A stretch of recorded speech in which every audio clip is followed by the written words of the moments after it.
Glaucoma या काला बिंदु या काला मोतिया जिसे कहते हैं, ये वो बीमारियां हैं जहाँ पे आँख के नस पे दबाव पड़ता है। कुछ सालों तक हमें ये लगता था कि ऐसी मान्यता थी कि आई प्रेशर या आँख का प्रेशर ज़्यादा होने से ही नस पे दबाव पड़ सकता है और डैमेज हो सकता है।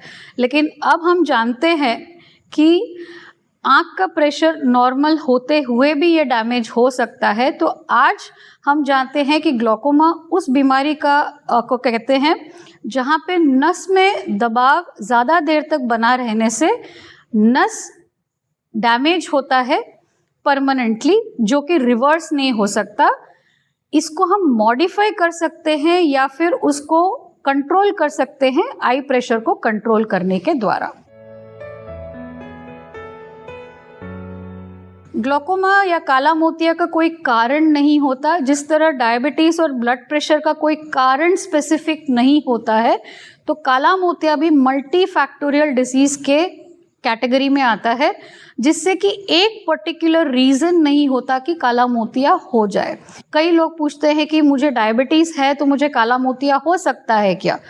यस, जवाब है हो सकता है, लेकिन ज़रूरी नहीं है कि आपको होगा ही होगा। सो अगर आपको डायबिटीज़ है, ब्लड प्रेशर है, ज़्यादा नंबर का चश्मा है या आपके फैमिली में किसी को काला मोतिया है, तो एडवाइजेबल ये है कि आप एक बार आँख के डॉक्टर के पास या ग्लोकोमा डॉक्टर के पास डिटेल में चेकअप कराएं हमारे साथ। हम कुछ इन्वेस्टिगेशंस करेंगे, उसके बाद आपको बताएंगे कि आपको ग्लोकोमा होने का कोई रिस्क है या नहीं है। ग्लोकोमा ट्रीटमेंट 2 प्रकार के होते हैं। इनिशियली जब पेशेंट अर्ली स्टेज में आता है तो हम उन्हें दवाइयों के माध्यम से कंट्रोल करने की कोशिश करते हैं। आँखों की दवाइयाँ माने आँखों के लिए ड्रॉप्स दिया जाता है, जिससे कि आँखों का प्रेशर कम किया जा सकता है। इन ड्रॉप्स के यूसेज से आँख का प्रेशर कंट्रोल किया जा सकता है और ग्लोकोमा डैमेज जो हो रहा है, जो निरंतर हो रहा है, उसको हम रोक सकते हैं। अगर ड्रॉप सफिशिएंट नहीं हो पा रहे हैं कंट्रोल करने के लिए, या फिर पेशेंट को ड्रॉप्स से कुछ एलर्जी हो रहा है, साइड इफेक्ट्स हो रहा है, इन सिचुएशंस में हम सर्जरी एडवाइस करते हैं आँख का प्रेशर कंट्रोल करने के लिए। बहुत सालों से ग्लोकोमा सर्जरी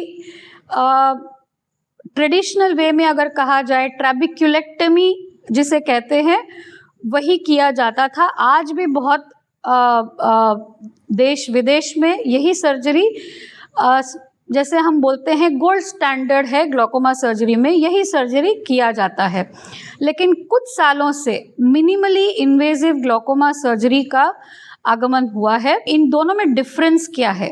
ट्रैबिक्युलेक्टमी एक ओपन हार्ट सर्जरी की तरह है, जहाँ पे हम आँख के टिश्यूज को ओपन करके एक टिश्यू का ब्लॉक निकालते हैं पानी जाने का रास्ता बनाने के लिए। लेकिन यही चीज़ अगर हम बिना ओपन किए, अगर हम माइक्रो इंसिशन से, माइक्रो इंस्ट्रूमेंट से आँख के अंदर से ही पानी जाने का रास्ता बनाएं, उसको हम मिनिमली इन्वेजिव ग्लोकोमा सर्जरी कहते हैं।